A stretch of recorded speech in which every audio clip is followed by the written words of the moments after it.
kesepian lo ya. Kamu nyusul dong, please. Hai aja nyetir. Seneng banget deh, akhirnya kita bisa liburan bertiga lagi kayak gini. Udah lama banget tahu nggak ngumpul-ngumpul kayak gini.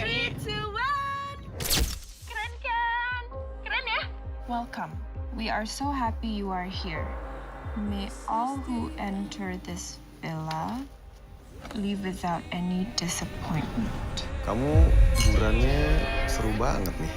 Kamu nggak bisa ngerjain di sini. Kerjaannya banyak banget beneran deh. Ya udah deh, nggak apa-apa. Bunyi apaan tuh? Estel, sayang, kamu nggak apa-apa? Yo, tolong aku yo. Lu mau ngapain?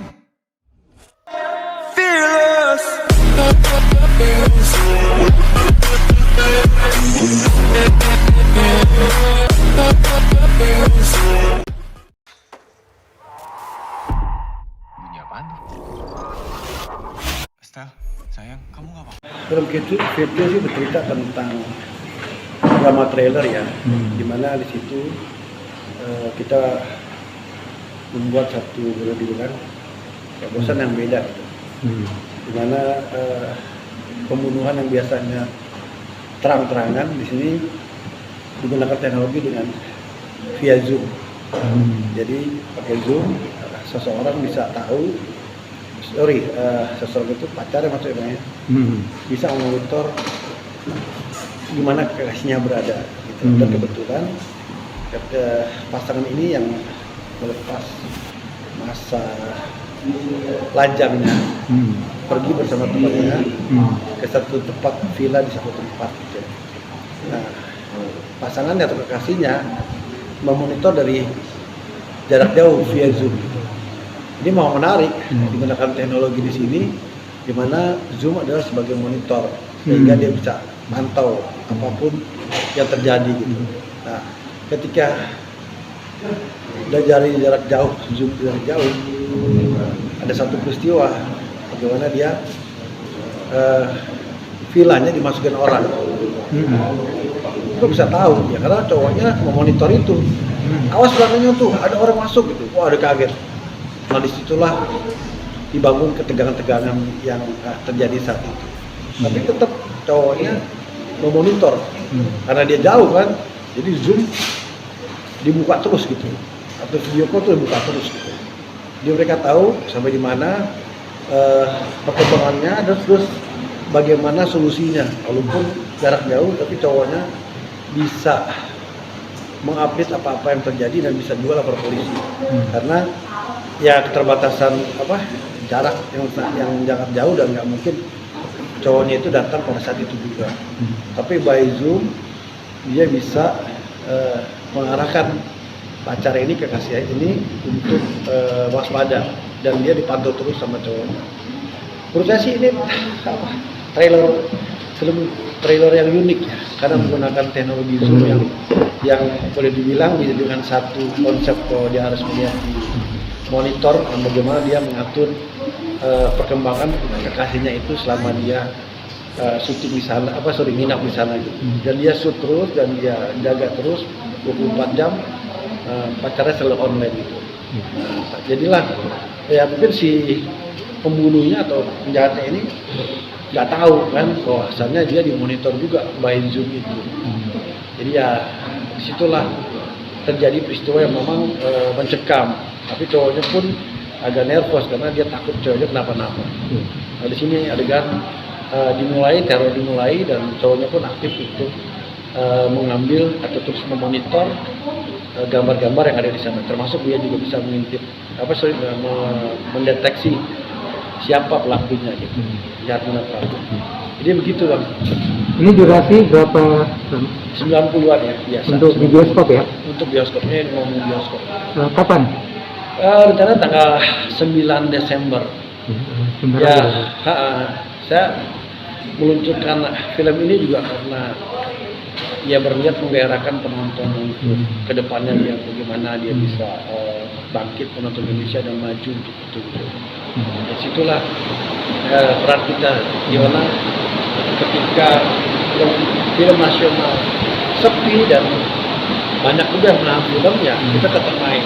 Dan ini gunanya untuk menjadi tolak ukur juga sampai di mana film nasional di akhir tahun ini perkembangannya. Jadi kita bisa lihat di Desember ini kan memang peak season ya penontonnya banyak. Nah kita lihat tahun ini apakah mendekati tahun-tahun sebelum pandemi jumlah penontonnya atau sama aja atau malah menurun.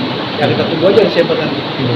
Nah pendekatannya, Kang Odi kan ada film drama juga. Kenapa harus pilihannya film horor, Pak?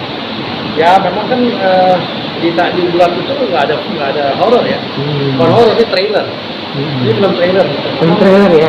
Karena nggak ada sih. Oh nggak ada hantu-hantuan ya, nggak ada itu ya? nggak ada. Makanya saya main di. Oh trailer ya? Iya trailer di 9 Desember itu kan. Jadi memang sengaja karena nggak ada musuh, nggak ada genre, nggak ada musuh genre yang sama ya kita main di situ. Kang Odi, trailernya udah yang keberapa kali? Film ini. Nggak bikin jenis trailer udah berapa? Oh, kita dulu banyak ya, kayak Jin Pengantin juga kan itu sebenarnya film trailer. Oh iya. Iya kan? Yang ini siapa? Tamara ya? Iya, nah Tamara itu juga film trailer juga gitu. Yang episode 1-2-nya. Sama yang ini sih. Itu. Nah, bintangnya siapa aja nih Kang? Salah satunya adalah ada Gesa Sandi, ada Pradipta Wicaksono, ada Estelle Linden, ada juga ya tadi Gesa Sandi dan Cindy Huang, Jadi 4 bintang tadi yang menurut saya sih ini nilai jual ya. Iya, Kang. Iya pilihannya itu kenapa tuh? Punya nilai jual mereka ya? Ya karena pertama cocok karakternya, kedua ya memang ada nilai jualnya. Karena pemain ini cukup boleh dibilang punya pamor lah namanya itu udah diragukan lagi. Kedua juga aktingnya juga bagus. Itulah.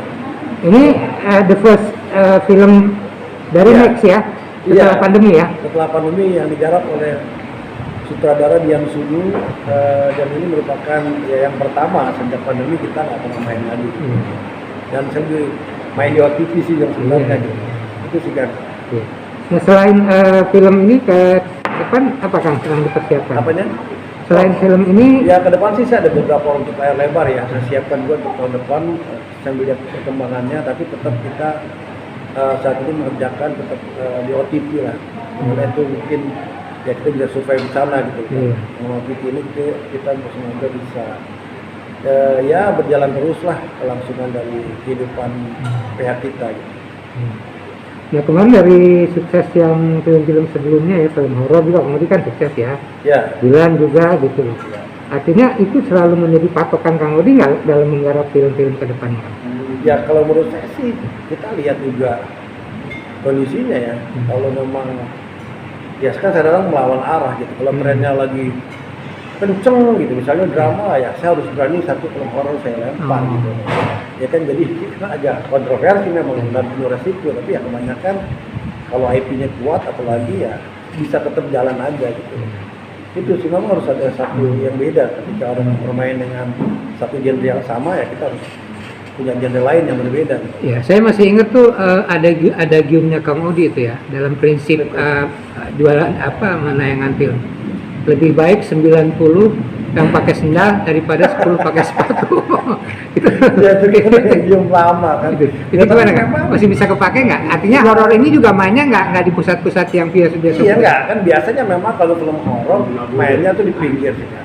Ya kan kita tahu. Tapi kan juga kalau berkualitas ya tetap bisa main di tengah gitu. Dulu memang saya berkonsentrasi di sana di mana ya penonton menengah ke bawah lebih suka itu gitu. Tapi belakangan memang ya suka juga mereka kan kita coba lihat ya.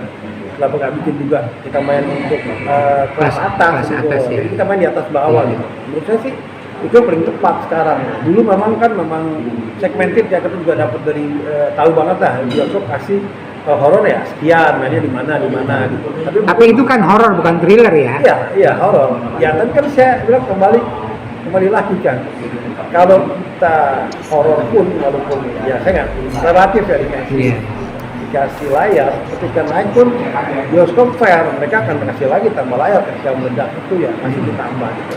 Ini lah dia mereka juga kan cari okupansinya gitu. Jadi menurut saya ya harus uji dulu gitu. Kalau kelas bawah jalan ya kenapa nggak atasnya gitu. Kan relatif.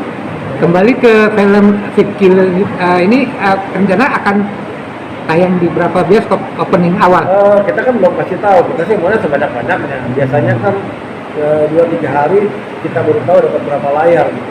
Ya kan sekarang masih belum, tetap kita masih mengajukan.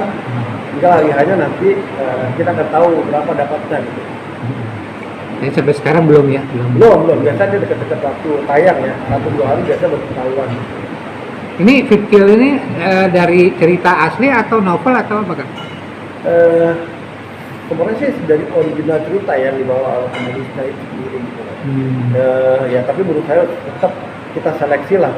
Kalau original cerita pun menurut saya kalau ada yang bagus ya kenapa enggak. Kebanyakan orang dari IT, tapi kalau ada original cerita dan menarik ya kenapa enggak. Tetap aja kita harus apresiasi lah. Ya harapan Kang Udi apa nih terakhir untuk film ini Fikil? Ya saya sih berharap bisa menyerap penonton banyak ya, dan intinya sih mau membangkitkan lagi semangat menonton film ya. penonton film datang ke bioskop, itu misi utamanya. Jadi siapa nyari duit itu aja Iya. kan dari profit. Iya. Tapi kan ya tadi harus ada yang berani. Iya. Siapa duluan mau main gitu loh. Iya. Nah itulah kayak kita coba trial, dan teman-teman lain juga berani melepas filmnya di masa-masa pandemi ini, dan kita sih udah mulai surut ya pandeminya, dan nggak kembali lagi ke PPKM gitu, dan ini kan juga sangat-sangat riskan menurut saya. Kan ada contoh kasus yang kemarin filmnya MD itu kan bagus kan, film horor itu kan penontonnya Ya, sampai 300.000. Ini ya apa namanya? Lupa Asih. sih. Asih ya. Iya. Itu apa bang? Kecualinya apa kan pandemi juga tuh kan? Iya kan, menurut saya sih MD berani aja gitu. Memang apa ya boleh dibilang, mereka juga trial gitu. Kalau mau bagus sekalian. Kalau enggak ya udah, ya kan. Dan setahu saya sih memang itu IP besar, harusnya sih bagus gitu. Dan itu mainnya kan di peak season, di hari besar Desember dan tahun baru, harusnya rame. Dan itu pun juga masih oke gitu loh, walaupun pandemi ya. Dan ya itu jadi juga barometer. Kalau waktu itu film itu meledak, berarti berubah. Maksudnya pola nontonnya ini di jalan, maksudnya bioskop di Desember tidak penonton banyak dan seperti biasa gitu. Ya tapi memang pandemi itu menghalangi juga sih Pak. Walaupun mereka nggak apa ya cukup menurut saya nggak memenuhi target mungkin, tapi dibanding dengan film-film lain ya mereka masih lebih beruntung aja. Bang Udi kalau melihat peristiwa hampir 1,5 tahun ini mengalami lah ya Iya. pandemi ini, Iya. kemudian kan produksi berhenti, bioskop juga tidak menayangkan film, Iya. sempat kehilangan arah nggak nih produser film? Terutama Kang Udi misalnya, wah gue mesti bikin film apa nih dari awal? Ada nggak gitu? Atau dari melihat OTT perbandingannya? Iya, kan kita juga beberapa waktu sempat main di TV ya Bang. Saya bikin sinetron, juga bikin film series pendek gitu. Karena yang masih memerlukan konten memang TV waktu itu kan. Nah belakangan ini baru muncul OTT yang mulai terbuka dan mulai banyak. Ya kita survive dari sana gitu, dari free TV dan OTT. Sebelumnya kita belum melirik lagi untuk ke layar lebar. Saya rasa dua ini untuk free TV dan OTT ya itu bisa menyambung hidup kita aja gitu. Sampai 1,5 tahun ini. Ya ada 2 tahun lah. Ya kita survive dari dua kanal tadi. Nah, kalau melihat ke bioskop ini kan gambling ya. Kalau bioskop kan gambling gitu Iya. kan. Sempat kehilangan arah nih kan.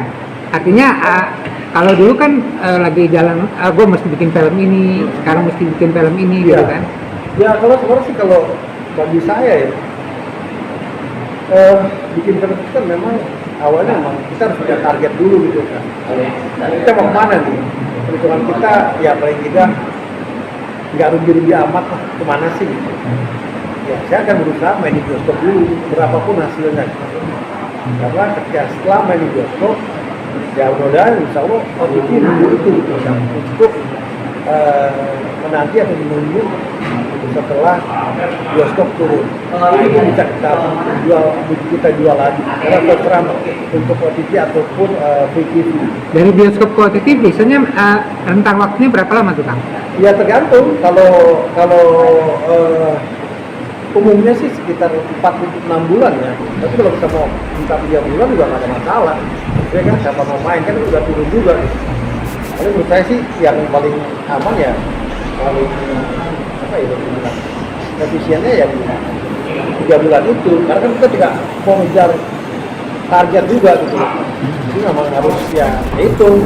Setelah ada bioskop 3 bulan kita akan jual kemana, terus mau kemana lagi Nah itu. Fitkil ini khusus Pulau Jawa, Jabodetabek atau nanti seluruh Indonesia juga? Biasanya sih nasional ya, tetap nasional ya. Ya karena kan saya bilang saya bikin film bukan segmented, tapi bisa ditonton semua orang gitu. Nah, itu yang jadi target kita. Jadi nggak mau saya main misalnya di satu tempat aja, misalnya di Jawa aja enggak. Kita karena bikin film ini secara general, jadi orang bisa nonton. Itu sih. Oke, thank you. Keren kan? Keren ya? Welcome. We are so happy you are here. May all who enter this villa leave without any disappointment. Kamu liburannya seru banget nih. Kebetulan ini film ketiga, cuma ya satu lagi belum tayang. Satu lagi sebelumnya aku dibebas. Oh, dibebas ya? Iya. Nah, di peran di Fitkil ini gimana perasaan kamu? Peran Fitkil ini aku berperan sebagai Kimi, dia temannya Stella dan Cheryl. Dia paling penakut di antara mereka bertiga. Cuma ini tuh ceritanya mereka lagi reuni nih, dan si Kimi ini tuh biasanya penengah dan jembatan antara Cheryl dan Stella. Terus kamu yang saksi terakhir kamu kan itu ya? Wah iya, spoiler tapi iya. Semuanya punya peranan kunci. Nanti kalau aku peranan kuncinya apa, Lisa langsung lihat. Oke, iya. Terus syutingnya berapa lama nih di Fitkil? Sekitar 3 mingguan ya, sekaligus dengan reading. Itu gimana kamu menguasai karakter pemerannya tuh? Aku pribadi sih memang suka nonton horor ya. Nonton horor, suka thriller, jadi dan sebelumnya udah suka nonton film dengan format digital seperti ini kayak Unfriended, Searching, jadi kayak udah lumayan familiar lah sama genrenya. Harapan kamu di film ini apa nih? Harapan aku Kepada penonton Indonesia lah. tentunya terhibur ya orang-orang. Juga aku juga pengen dengan film ini lagi pas banget momentumnya di mana film Indonesia lagi baik banget tayang di bioskop. Pengen ngajak semua penonton Indonesia kembali ke bioskop sih, kembali ke dukung film Indonesia. Khususnya nonton film Fitkil gitu ya? Iya, nonton film Fitkil. Please. Oh, thank Kalian pergi dari situ sekarang.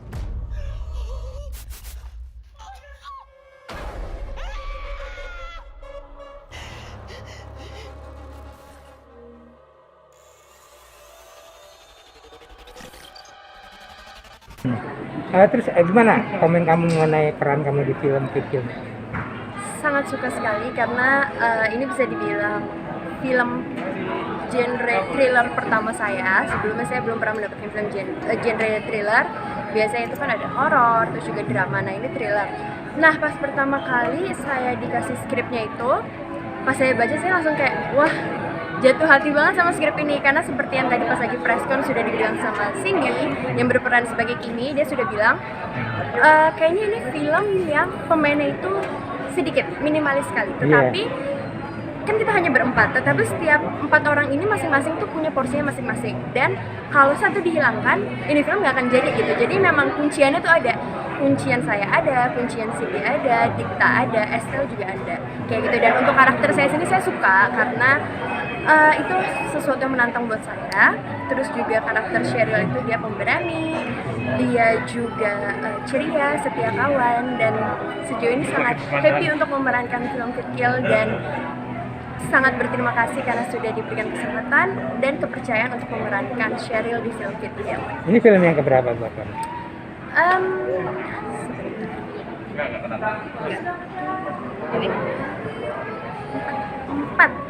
Lima ya? Yang horor pernah belum? Yang horor waktu itu udah ada, judulnya Teman Tidur. Terus tadi sewaktu aku nonton kan kulihat tuh ada begitu kamu dibilang si di itu kan di apa namanya di Sandra kan ada penjahat, kamu tuh agak berbeda ya kan, pas belakangan mau berhenti itu kan. Makanya ditonton aja filmnya, nanti jadinya spoiler dong. Ditonton aja filmnya tanggal 9 Desember 2021 di bioskop seluruh Indonesia. Karena memang buat aku pribadi ya, buat saya pribadi ini film semua emosi tuh ada di dalamnya. Dari yang gembiranya ada, terus juga sedihnya juga ada. Dan apa ya, untuk saya sendiri sih memang harus menyiapkan fisik yang sangat kuat ya, apalagi kan juga ini prosesnya kan juga di saat lagi pandemi. Itu syuting banyak kan malam ya? Iya, syuting lebih banyak malam. Ada adegan pangku gitu, kamu nggak risih? Kita jalankan saja semua dengan profesional. Oke, makasih ya. Terima kasih.